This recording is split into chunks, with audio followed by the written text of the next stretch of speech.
Hello, आपका स्वागत है मेरी इस वीडियो में। और आज हम इस वीडियो में सीबीएसई क्लास 9 के उर्दू सब्जेक्ट का 12वां चैप्टर पढ़ेंगे, जिसका नाम रेड क्रॉस सोसाइटी है।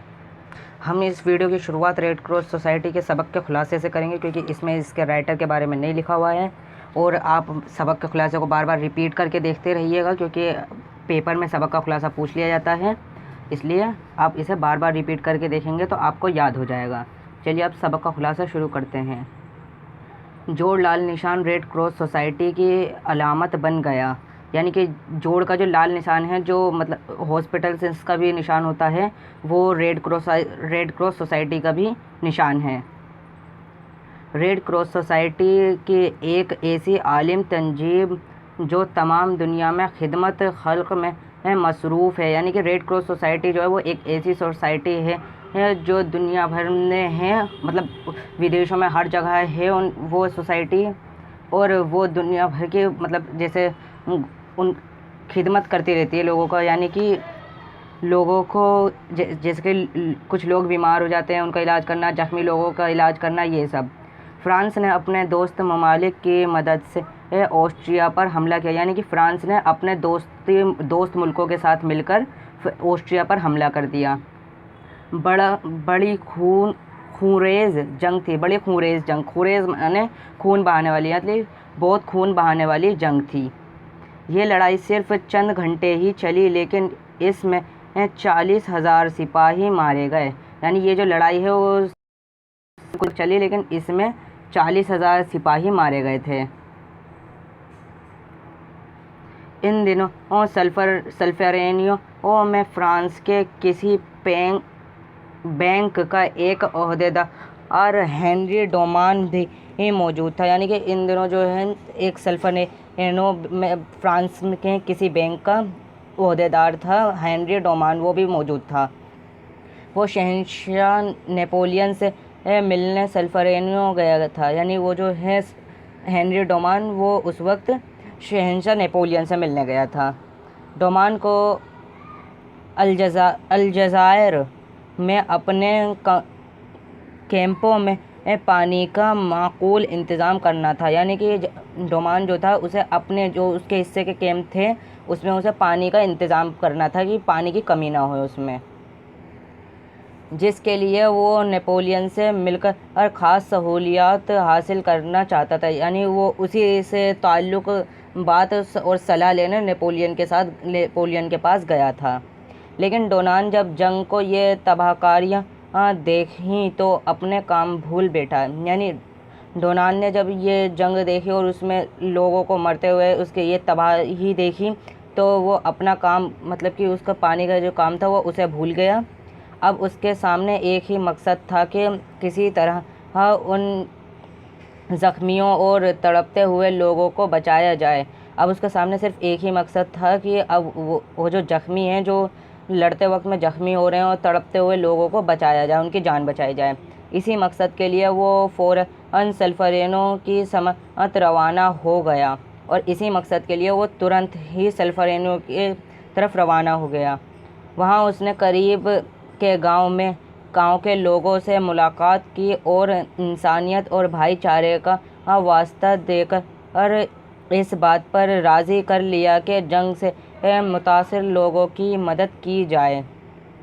यानी जब वो गांव में गया तो उसने बहुत से लोगों से बात की और उनसे कहा कि उन्हें अपनी बात पर राज़ी कर लिया कि जितने भी जंग में घायल हो रहे हैं, ज़ख्मी हो रहे हैं, उन सब का इलाज किया जाए, उनकी मदद की जाए।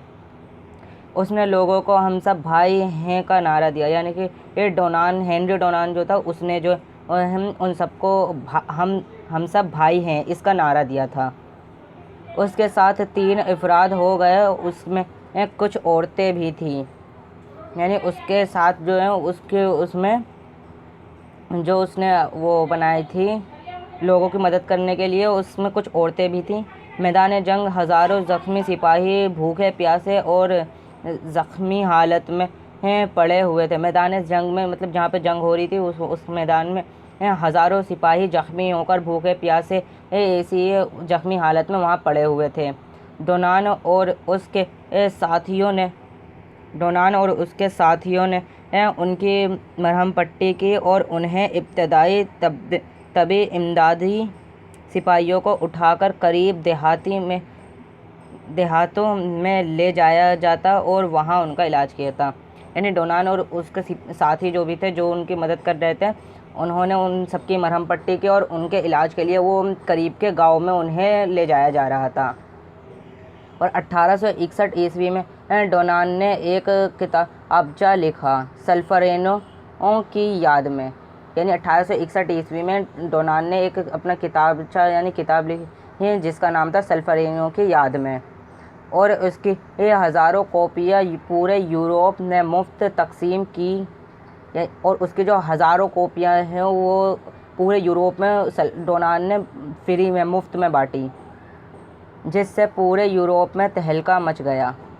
डोनान ने 1863 में जनेवा में एक कॉन्फ्रेंस बुलाई जिसमें 17 मुल्कों के नुमाइंदों ने हिस्सा लिया और इस तरह के ये आलमी सोसाइटी वजूद में आई। यानी डोनान जो है उसने 1863 में एक कॉन्फ्रेंस बुलाई जिसमें अलग अलग 17 मुल्कों के नुमाइंदों ने हिस्सा लिया था। मतलब 17 मुल्कों के लोगों ने हिस्सा लिया और ये इसी कॉन्फ्रेंस के बाद से ये सोसाइटी रेड क्रॉस सोसाइटी वजूद में आई, यानी उभरने लगी।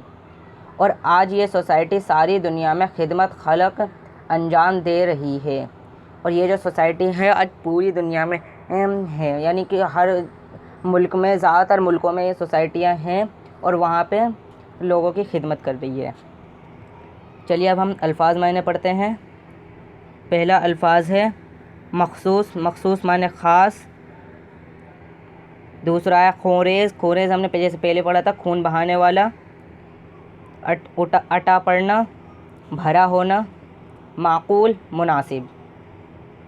और रहमत खुदावंदी, खुदा की रहमत।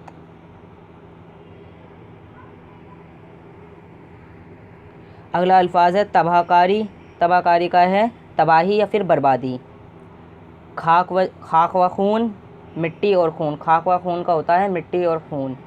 आप पाशी का है सिंचाई। वास्ता देना, दुहाई देना। खबरगिरी यानी देख रेख। नीम मुर्दा, अधमरा। इब्तदाई तब्बे इमदाद। इसका उर्दू में नहीं लिखा हुआ है, इसका इंग्लिश में लिखा हुआ है इसमें, और इंग्लिश में है इसका फर्स्ट मेडिकल एड या फिर फर्स्ट एड। किताबचा माने मुख्तसर किताब। नताइज माने नतीजा की जमा या फल, यानी नतीजा की जमा को नताइज कहते हैं, और या फिर इसका फल भी हो सकता है। और बाशावर यानी अक्ल वाला। तंजीम माने इदारा या फिर सोसाइटी। और मुनज़्ज़म माने बाज़ाब्ता या फिर सिलसिले से। और है अगला मकासद मकसद की जमा है। और मुअल्लिम माने उस्ताद। तबाहकन माने होता है तबाह करने वाला या फिर बर्बाद करने वाला। मौसूल होना मतलब मिलना। सेहत माने बीमारी से अच्छा होना। आफत माने आफत की जमा या फिर मुसीबत। अब हम इसके क्वेश्चन आंसर करते हैं। इसमें 4 क्वेश्चन आंसर है। पहला सवाल नंबर 1, हेनरी डोनाल्ड नेपोलियन से किस मकसद से मिलने गया था। यानी कि ये है हेनरी डोनाल्ड जो है वो नेपोलियन से किस वजह से मिलने गया था। इसका जवाब है हेनरी डोनाल्ड नेपोलियन से मिलकर पानी के माकूल इंतज़ाम के लिए एक ख़ास सहूलियात हासिल करना चाहता था। सवाल नंबर 2, डोनाल्ड को रेड क्रॉस सोसाइटी कायम करने का ख़याल क्यों पैदा हुआ। तो इसका जवाब है डोनाल्ड ने जब ऑस्ट्रिया और फ्रांस के दरमियान हुई जंग की तबाहकारी देखी तो उसे रेड क्रॉस सोसाइटी कायम करने का ख़याल आया। यानी कि डोनाल्ड ने जब अब उन दोनों के बीच युद्ध देखा और उसमें लोगों को तड़पते मरते हुए देखा तो उसे ये सोसाइटी कायम करने का वो आया कि हम वो रेड क्रॉस सोसाइटी बनाई और लोगों की मदद भी की उसने। रेड क्रॉस सोसाइटी के मकासद क्या थे। मकासद माने मकसद। रेड क्रॉस सोसाइटी के मकसद क्या थे। इसका जवाब है रेड क्रॉस सोसाइटी के मकसद में जंग की तबाहकारियाँ हों हों या कुदरती आफत के नुकसानात, हर जगह ज़ख्मियों की मदद करना। सवाल नंबर 4, डोनाल्ड को कौन सा इनाम दिया गया? यानी जब उसने ये रेड क्रॉस सोसाइटी बनाई और उसने सबकी मदद की तो डोनाल्ड को उससे फिर क्या इनाम दिया गया? तो जवाब, डोनाल्ड को नोबेल प्राइज़ बराए अमन आलिम दिया गया। यानी डोनाल्ड को शांति को करने के लिए वो नोबेल प्राइज़ दिया गया था। अब अगला सवाल करते हैं, नीचे लिखे हुए लफ्ज़ों से जुमले बनाइए। तो पहला लफ्ज़ है आबपाशी। आबपाशी से हम ये बना सकते हैं, खेतों की नहरों के पानी से आबपाशी की जाती है। आबपाशी यानी सिंचाई। नीम मुर्दा माने वो मैदान जंग में नीम मुर्दा हालत में मिला। खबरगिरी माने हमें कराबतदारों की खबरगिरी रखनी चाहिए। मौलम माने होता है माँ बच्चे की पहली मौलम होती है। आफत माने हमें आफत से घबराना नहीं चाहिए। यानी आफत माने आफत। अब अगला है, नीचे लिखे हुए लफ्ज़ों के वाहिद लिखिए। यानी कि जितने भी लफ्ज़ हैं सब के जमा लिखे हुए हैं और इसके वाहिद लिखने हैं। तो पहला है मालूमात है और इसका होगा मालूम, और मालूम ऐसे लिखते हैं। अगला है ममालिक का होता है मुल्क।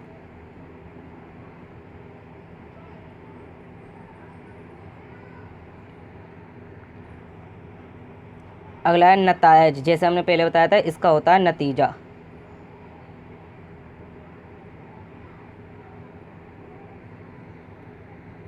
नतीजे ऐसे लिखते हैं। अगला है इफ़राद माने फ़र्द।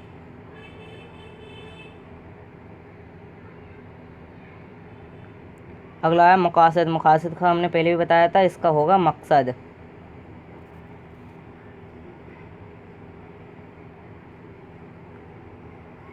अगला है नुकसानात का होगा नुकसान।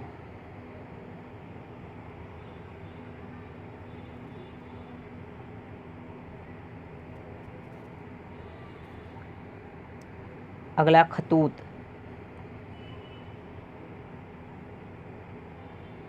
ये जो खतूत है, खतूत का पेपर में पूछ लिया जाता है कि खतूत का या तो वाहिद बनाओ या फिर खत बताते हैं और कहते हैं नहीं, खतूत का हमने गलत कहा, खतूत का वाहिद बनाना है हमें और वाहिद होगा खत। इसका पूछ लेते हैं वाहिद बनाओ या फिर जमा बनाओ इसका। खिदमात का होगा खिदमत।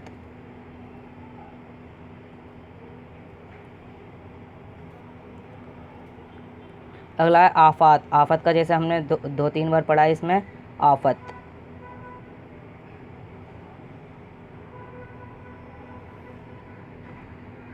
अब आगे अगला सवाल पढ़ते हैं, नीचे लिखे हुए लफ्ज़ों के मुतज़ाद लिखिए। यानी ये जितने भी लफ्ज़ हैं इनके मुतज़ाद लिखने हैं। तो पहला है दुख का होगा सुख।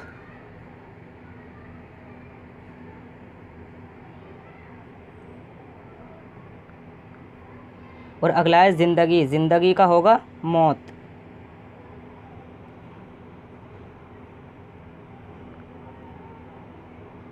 अगला है जंग का होगा अमन।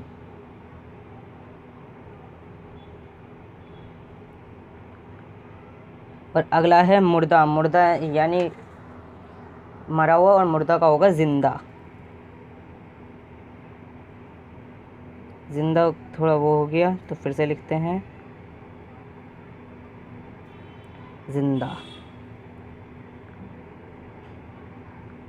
अगला है मुखालिफ का होगा मौका नहीं, मौका नहीं, मवाफ़क, क्योंकि मौका तो मौका का होता है जमा, मवाफ़क। और अगला है खुशी का होगा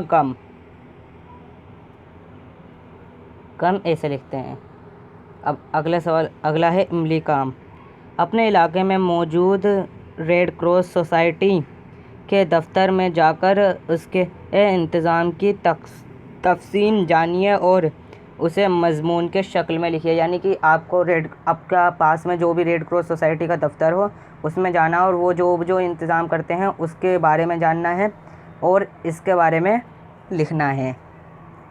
ये काम तो आप खुद ही करेंगे क्योंकि आप हर जगह अलग अलग तरीके से होता है, तो आप ये काम अपने आप से ही करेंगे। आपका इस वीडियो को देखने के लिए बहुत बहुत शुक्रिया। अगर आपको इस के क्वेश्चन आंसर और सबक के खुलासे की PDF फाइल चाहिए हो तो आप हमारे व्हाट्सएप पर कांटेक्ट कर सकते हैं। मैं आपको व्हाट्सएप पर PDF फाइल सेंड कर दूंगा और हमारा व्हाट्सएप नंबर आपको डिस्क्रिप्शन बॉक्स में मिल जाएगा और आप हमें इंस्टाग्राम और फेसबुक पर भी फॉलो कर सकते हैं। चलिए अब हम मिलेंगे अगली वीडियो में, तब तक के लिए गुड बाय।